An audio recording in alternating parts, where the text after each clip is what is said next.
Hello, I'm Olena. And I will show you how to tighten a brake cable. When you pull the brake lever, it should go only halfway to the handlebar. Firstly, open the brakes so the cable is slack.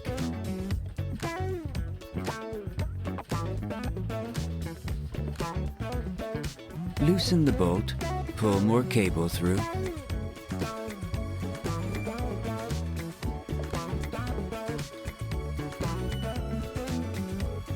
And tighten the bolt again.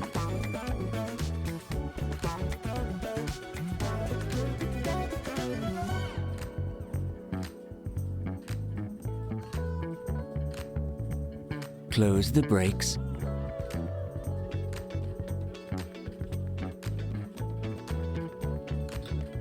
Then pull the brake lever again to check.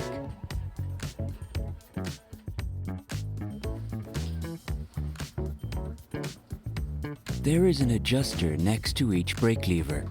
If you unscrew it, the cable gets tighter, and you can use it for small adjustments. Brakes work well when the cables are adjusted well. So if the cable is too tight, the brakes will rub on the wheel. And if the cable is too loose, the brakes do not work well when you need to slow down quickly.